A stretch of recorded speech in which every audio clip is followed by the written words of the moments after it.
Senhor. Mateus capítulo 1 fala sobre a genealogia de Jesus. Quem está nos assistindo, preste bem atenção, porque eu tenho certeza que hoje nós vamos dar um complemento à palavra de quinta-feira, mas vai dar bem para entender o que Deus quer falar conosco. Mateus capítulo 1, versículo 1 em diante. A gente vai ler apenas até o versículo 6, que é a base dessa palavra. Diz assim a palavra do Senhor. Pode ficar sentado nele, tá? Livro da geração de Jesus Cristo, filho de Davi, filho de Abraão. Abraão gerou a Isaque. Isaque gerou Jacó. Jacó gerou a Judá e a seus irmãos. E Judá gerou de Tamar a Pérez e a Zerá. E Pérez gerou a Esrom. Esrom gerou Arão. Arão gerou Aminadab. Aminadab gerou Nasson. E Nasson gerou a Salmão. Ou Salma, se fala. Salmão gerou de Raabe a Boaz. E Boaz gerou de Rute a Obed. E Obed gerou a Jessé. E Jessé gerou ao rei Davi. E o rei Davi gerou a Salomão, da que foi mulher de Urias. Amém? Você pode fechar seus olhos? Vamos orar. Senhor, meu Deus, meu Pai, grande revelação Tu tens para nós desde quinta-feira, Senhor. Mas eu sei, Senhor, que somente o Teu Espírito pode nos despertar para aquilo que tem aqui nessa palavra. Sei, Senhor, que de mim mesmo nada posso falar, nada posso fazer, fazer-me entendido. Mas eu sei, Senhor, que se a Tua palavra for ministrada nesta noite, como creio foi na quinta-feira, um discernimento muito grande vai acontecer na vida do meu irmão e da minha irmã. Eu te louvo, te agradeço, já te agradeço pela revelação da Tua palavra, em nome de Jesus. Amém. Amém, irmãos? Como eu falei quinta-feira, essa passagem até o versículo 6, ela tem 3 pontos nevrálgicos, 3 pontos sensíveis, que mexe com a estrutura desse grande número da genealogia de Jesus. 3 pontos que a gente precisa muito entender, porque a gente vai compreender que Jesus, ele não escondeu na sua genealogia, em Mateus, nem em Lucas, as coisas que claramente foram ditas, foram colocadas pelo Pai, para que comprovasse que Jesus é o rei, filho de Davi. Por que isso? Porque se naquela época nós fôssemos fazer o DNA de Jesus, nós, o povo de Israel, iria contestar o reinado de Jesus. Porque Jesus não tem o sangue de Davi. Jesus não corre nas veias de Davi, de Abraão, de José, que é o pai dele, o sangue real. Não corre. Por quê? Porque ele veio de uma virgem. Se ele veio de uma virgem, não teve o DNA do pai. E aí, Deus é tão maravilhoso que, se nós contestarmos isso, Ele vai colocar, por causa desses 3 pontos sensíveis nessa genealogia, a prova que Jesus tem o DNA do Pai aqui. E como é que a gente pode entender isso? A gente pode entender com 3 nomes, 3 mulheres que estão sendo citadas nesse local, nessa genealogia, que lá em 1 Crônica, capítulo 2, versículo 11 ao 15, não estão citadas. Lá, a regra, né, da genealogia diz assim: Nasson gerou a Salmão, Salmão gerou a Boaz, Boaz gerou a Obed, Obed gerou a Jessé, Jessé gerou a Davi, e Davi a Salomão. Cadê essas três pessoas que estão aqui no livro de Mateus capítulo 1? Quem são essas três pessoas? Raabe, Ruth e Urias. Ou melhor, Urias também não está aqui, mas são Raabe, Ruth, Betseba, que era a mulher de Urias, e o próprio Urias. Não estão nas genealogias do povo de Israel. Não estão na linhagem real, mas estão na história do povo. E o povo de Israel não pode contestar a história de Raabe, a história de Ruth, porque inclusive a história de Ruth está registrada no Velho Testamento, e não podem contestar a história da traição e do assassinato de Urias. Não podem, mas podem esconder eles lá na genealogia do rei. Podem simplesmente falar do pai que gerou tal, mas não fala como é claro aqui em Mateus. Mateus, Jesus não, o Espírito Santo não tem medo de dizer 3 pontos sensíveis dessa genealogia. A primeiro é o ponto de colocar uma prostituta na genealogia de Jesus. O segundo é botar uma moabita na genealogia de Jesus, Ruth. E o terceiro é colocar um pecado de traição e assassinato na genealogia de Jesus.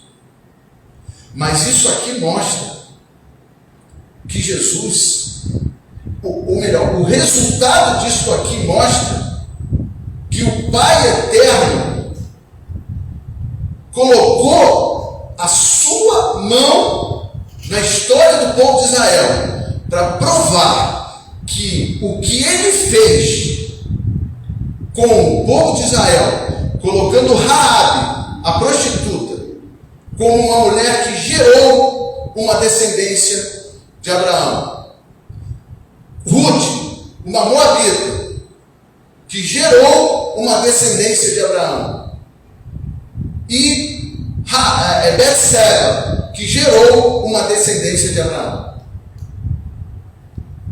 Colocou aqui para provar que Jesus é o legítimo rei e tem o DNA do Pai. Como é que a gente pode provar isso? Na quinta-feira eu falei da história de Raabe, Ruth e Urias. E eu disse que Raabe, ela foi salva não pelo que ela fez em ajudar o povo de Israel. Estava em Juízes, Josué, capítulo 6, versículo 22. Ela não foi salva porque ajudou aqueles espias a fugir do exército inimigo. Não, ela não foi salva por causa disso. Ela foi salva porque ela obedeceu a orientação desses espias, dizendo: você coloca na sua janela, porque não vamos ser nós que vamos invadir a sua área. Nós não sabemos, mas o exército vai saber. A janela que tiver um fio de escarlata pendurado, essa janela tem que ser poupada toda a sua casa. Se ela, por mais boa ação que ela fez com o povo de Israel e com aqueles espias, não tivesse colocado o fio de escarlata, ela não estaria na genealogia de Jesus. Então significa que houve aqui, não pelos seus merecimentos, mas por crer que aqueles homens cumpririam a sua palavra. Sabe o que é isso? Isso é graça. Hoje, Jesus tem um fio de escarlate, que é o seu sangue, que simplesmente basta você crer que ele é derramado por você, que quando vier da sua glória e vier para resgatar a sua igreja, ele vai olhar o sangue derramado na sua vida. Se você tiver esse sangue derramado pela fé, você será poupado. Graça, somente graça. Não é porque você vem à igreja todo dia, não é porque você ora todo dia, não é porque você simplesmente busca as coisas todo dia, mas há um temor. E esse temor foi que ela ficou em casa. Ela não botou o filho de escarlate e saiu para passear em Jericó. Porque se ela faz isso, esse é um grande problema. Tem gente que está com o sangue de Jesus, mas está passeando em Jericó. Está dando voltas para comprar, fazer compra, né? Para ver como é que estão as coisas em Jericó. Raabe não. Raabe estava em casa, porque sabia que a qualquer momento iria chegar o exército de Israel. Aquela muralha ia cair. Então, fica ela, a sua casa, toda a sua família dentro de casa. Irmãos, tome cuidado com o sangue de Jesus na sua casa e você saindo para passear. Toma muito cuidado. Porque talvez na sua casa se encontre o sangue de Jesus, mas não se encontre em você, porque você está passeando nos prazeres da vida, nos prazeres do mundo, nos prazeres da carne. Raabe não fez isso. A outra, e aí eu te digo assim, mas o que essa situação tem a ver com Jesus?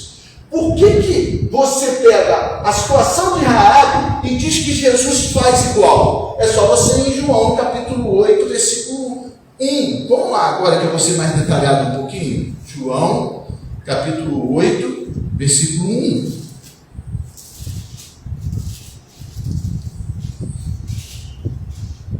Até o 11, tá? Mas eu quero ser mais lá para o final. Diz assim, versículo 4. E pondo-a no meio, disseram-lhe: mestre, esta mulher foi apanhada no próprio ato adulterando. E na lei nos mandou Moisés que as tais sejam apedrejadas. Tu, pois, que dizes? Isto diziam eles, tentando para que tivessem de que acusar. Mas Jesus, inclinando-se, escrevia com o dedo na terra. O que ele diz? Precisa ser apedrejada. Uma mulher que na lei foi pega em adultério, precisa ser apedrejada. Não tinha dúvida. E aí, versículo 7, e como insistissem, perguntando-lhe, endireitou-se e disse: aquele que dentre vós está sem pecado, seja o primeiro que atire a pedra contra ela. Olha para mim um instantinho, gente. Quando ele fala, aquele que está sem pecado, seja o primeiro a atirar a pedra, ele está dizendo, ela precisa morrer. Ela precisa ser apedrejada. Mas ela precisa ser apedrejada por quem não tem pecado. O primeiro, só o primeiro. Os outros, vai tudo no barco. E aí, versículo 8. E tornando a inclinar-se, escrevia na terra. O que ele escrevia na terra? Só eu posso apedrejar essa mulher.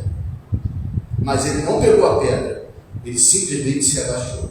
Versículo 9. Porém, ouvindo eles isto, acusados pela sua consciência, saíram um a um, a começar pelo mais velho, até ao último. Ficou só Jesus e a mulher que estava no meio.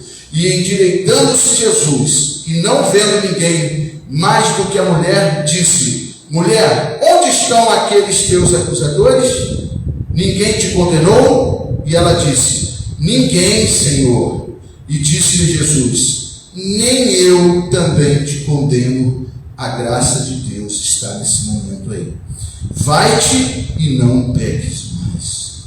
Olha para mim, irmãos. Jesus não falou assim, eu não te condeno. Vai, mas se você pecar, eu vou ser o primeiro a te apedrejar.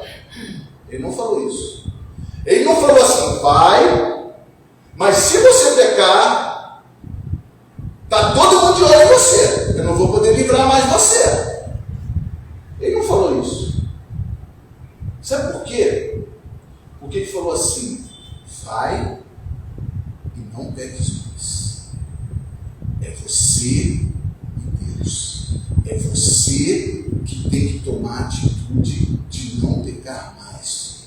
Não é por medo, não é porque estão te vigiando, não é porque estão querendo te apedrejar, mas é porque a graça do Senhor foi alcançada na sua vida. Foi isso que Jesus falou. Isso que Jesus falou para aquela mulher. Eu podia te apedrejar, mas eu não sou o teu acusador. Eu sou aquele que derrama graça na sua vida.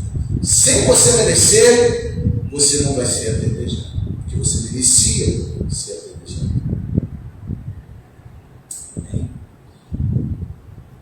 Não é a mesma coisa de Raabe?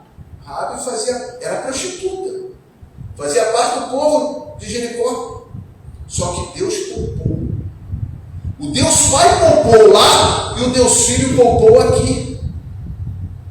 O Deus Pai poupou Raabe, a prostituta, e o Deus Filho poupou quem? Poupou a adúltera. Agora a gente tem mais uma ação do Deus Pai, que diz assim, Ruth, em capítulo 1, versículo 16, ela diz para Noemi, a Noemi diz para ela, olha, para as duas, né, para a órfã e para a Ruth, olha gente, vocês não tem jeito comigo, não vai dar certo, vocês são novas, se eu tivesse um filho agora, vocês teriam que esperar para que vocês viessem a ter meus filhos como marido. Então foi assim, vai cada uma para a sua vida. Deixa que eu sou uma amargura. Deixa que minha vida está destruída. Aí a órfã pensou e disse assim, não tem jeito não. Não tem jeito. Deu um beijo bem apertado em Noemi, um abraço bem gostoso nela e voltou para sua terra. Só que Ruth olhou para ela e disse assim, não me insta a sair da tua presença, porque o Deus que você serve é o meu Deus e o teu povo é o meu povo até a morte. Sabe o que é isso? Deus Pai honrou a fé dessa mulher. Ruth entrou na genealogia de Jesus porque teve fé no Deus de Noemi. Teve fé que Deus de Noemi era o Deus do povo dela. E se infiltrou no povo dela. E acabou estando escrito no livro da genealogia de Jesus, porque casou-se com uma das pessoas da linhagem real. Então, graça provém do Deus Pai, graça provém do Deus Filho, fé provém do Deus Pai. E a fé, onde está a fé que provém do Deus Filho? Mateus capítulo 15, versículo 21 a 28. Não precisa ler essa não, que todo mundo conhece. Se lembra da história da mulher cananeia, que não era moabita, mas era cananeia, que Jesus passeava, indo de um lugar para outro, e aquela mulher pedia para Jesus que ele curasse a filha dela. Jesus não deu atenção. E quando ele falou alguma coisa com ela, ele dizia assim, não é bom tirar do pão dos filhos e lançar aos cachorrinhos. Ou seja, eu não vim senão para a casa de Israel. E aquela mulher disse, sim, Senhor, eu sou um cachorrinho, eu não faço parte desse povo. tu me abençoes.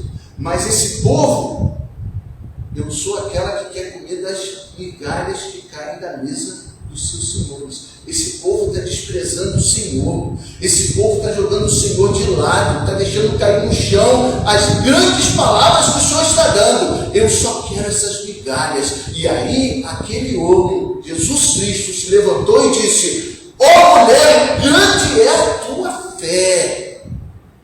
Seja feito como tu disseste. Isso significa o quê? Que o filho honrou a fé. E aí, entra uma outra coisa também. Vamos lá de novo em Mateus capítulo 1, que essa aqui é muito forte, eu queria reler. Mateus capítulo 1, de novo, no versículo 6. E Jessé gerou o rei Davi, e o rei Davi gerou a Salomão, de que foi mulher de Urias. Nem botou o nome de Betseba, né? Betseba. Porém, botou o nome de Urias. Olha para mim um instantinho, irmãos. Não cai bem uma genealogia com o nome de alguém cujo rei traiu e matou. Não cai bem. Tanto não cai bem que lá no povo de Israel não tem o nome de Urias. Só tem o nome de Betseba. Mas de Urias não. Só que aqui tem. Sabe por quê? Porque aqui existe uma coisa que o pai tem, que foi o perdão a Davi. Quando Davi foi pego através da declaração de Natã, quando Davi foi pego através da acusação de Natã, você é esse homem que tinha tantas mulheres por aí no seu reino, e você foi pegar logo uma só de Urias que estava lutando contra ti. Isso aqui que Davi falou? Davi falou: pequei contra Deus. Existe uma questão: por que Saul não foi perdoado? E por que Davi foi perdoado? Saul só transgrediu uma ordem de guerra. Saul era rei. E quando Deus revelou isso a Samuel, Samuel falou: vamos orar. Não ore nem por ele, esse já está fora do meu reino. Agora, por que Davi, traindo e matando, Natã falou: eis que Deus te perdoou? Tem sentido isso? Sabe por quê? Porque Deus é onisciente, e ele sabia que quando Davi caísse em si, ele ia se prostrar, e ia ficar 7 dias em jejum, chorando, pedindo perdão a Deus. E Saul não iria se arrepender de um pequeno pecado. Então, irmãos, o perdão é mediante o arrependimento, e não o tamanho. Faça muito ou faça pouco, se você não se arrepender, você não consegue o perdão de Deus. Se você não disser: Senhor, eu me abomino no pó e na cinza, me restaura a minha vida contigo. Se você não falar isso, você não tem o perdão de Deus. Mas quando você pega o pecado e simplesmente esconde o pecado, ou acha que não precisa pedir perdão desse pecado, o perdão de Deus não vai estar na sua vida. E aí, eu quero dizer para você: se o pai perdoou Davi, onde é que está o perdão de Jesus? Em vários lugares, né? Mas o que eu queria citar, Mateus 26, não precisa ler também não, capítulo 47 a 50, ou versículo 47 a 50. Quem é essa pessoa que foi trair Jesus? Igual lá, mais ou menos, Davi traiu a Urias, Judas traiu a Jesus. E ainda disse, ó, aquele que eu der um beijo, esse é aquele que vocês vão prender. Da mesma forma que Davi colocou Urias na frente da batalha, Judas botou Jesus na frente da batalha. E aí ele beijou Jesus. E sabe o que Jesus falou? Amigo, o que fizeste? Jesus deu uma grande chance para Judas pensar: como eu sou o seu amigo, se eu te traí? Mas Judas não pensou nisso. Mas depois entrou em remorsos. Então, irmãos, Jesus estava pronto para perdoar Judas. Jesus, naquela cruz, estava pronto e pediu ao Pai: Pai, perdoa-lhes, eles não sabem o que faz. Sabe por quê? Porque ele tem o mesmo DNA de Deus Pai. O Deus Pai que perdoou a Davi é o mesmo Deus Filho que perdoa a humanidade.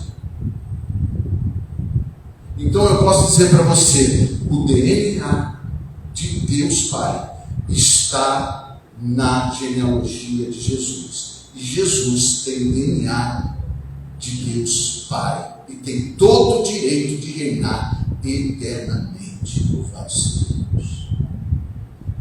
É direito.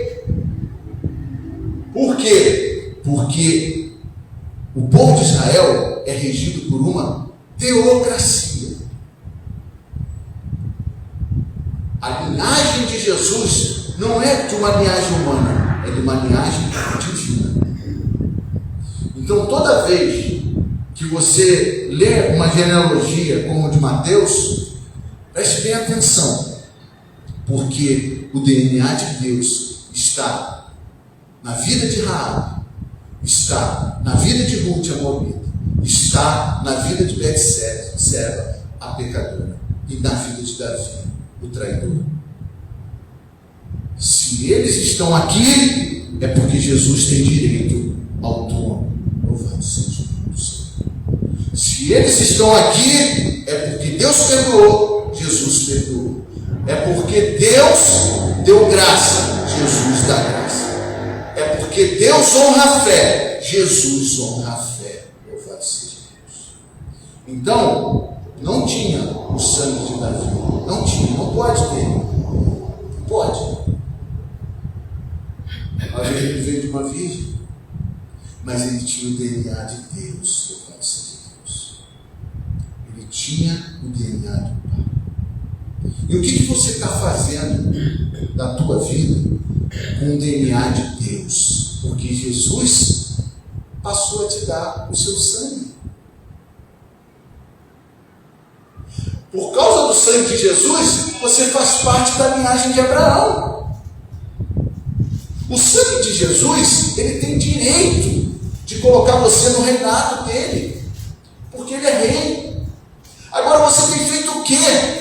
Quem está em casa, você tem feito o quê com o sangue de Jesus na tua vida? Com o sacerdócio real que ele te deu. O que nós temos feito com isso? Vamos ficar em pé, irmão Jesus. Eu vou dizer o que muita gente tem feito com isso. Tem pego o sangue de Jesus, em vez de colocar ele como rei soberano, tem colocado ele como servo. Eu quero isso, Deus. Eu quero aquilo, Deus. Eu quero dinheiro, Deus. Eu quero saúde, Deus. Eu quero mulher, Deus. Eu quero homem, Deus. Eu quero marido. Eu quero sucesso. Botando Deus de rei soberano como um servo serviçal. Deus não se presta a isso. Deus é Deus. Você precisa entender isso. Que você só tem o sangue de Jesus para reconhecer Ele como Deus, não como empregado. Que Deus possa verdadeiramente te colocar na casa com o seu sangue protegido e não deixar você passeando por aí enquanto Ele não volta. Fique atento, o Senhor está voltando. Feche seus olhos. Senhor, meu Deus, meu Pai, Tu mostras nessa palavra que Tu és merecedor do trono. Não simplesmente porque Tu tens o DNA do Pai, que está registrado em Mateus, mas porque, Senhor, Tu conquistaste o direito pelo fato de Tu servires a Deus aqui não como rei, mas como servo, e servo que Te serviu até a morte e morte de cruz. Pai amado, em nome de Jesus, que nós possamos ser igual Raabe, sabendo da nossa origem, sabendo da nossa pecaminosidade, mas estamos preparados com o fio de escarlate na nossa vida, a qualquer momento. Como João disse, ora vem Senhor Jesus. Eu digo, espero que meus irmãos digam, ora vem Senhor Jesus. E jamais digam, espero um pouco Senhor Jesus. Que eu ainda não estou revestido do Teu sangue. Revestido do Teu sangue. Pai, em nome de Jesus, que nós possamos ter e reconhecer a importância do Deus de Israel, como Ruth reconheceu e não largou da Noemi, que não tinha nada para lhe oferecer, a não ser o nome do Deus de Israel. Ruth aceitou. Pai, haja o que houver na nossa vida, haja a luta que houver na nossa vida, dificuldade que houver na nossa vida, que nós possamos dizer, eu não largo esse Deus, porque esse Deus é o Deus verdadeiro, que me dá o sangue da graça, e que em nome de Jesus vai honrar a minha fé até a coroa da vitória.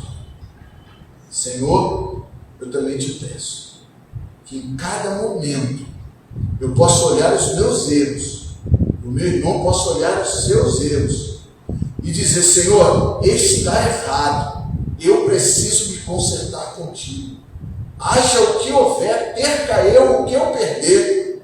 Senhor, deixe eu o prazer que eu tiver, mas eu vou andar na Tua presença, porque Tu estás voltando, e eu posso erguer minha cabeça, e jejuar, e orar, e no dia da Santa Ceia, memorizar o Teu sacrifício por mim, porque eu vou estar com minha consciência tranquila, que eu pedi perdão e que fui restaurado por Ti. Senhor, perdoa, principalmente quem não está entendendo essa palavra, porque ou o diabo já tirou, ou a mente está cauterizada.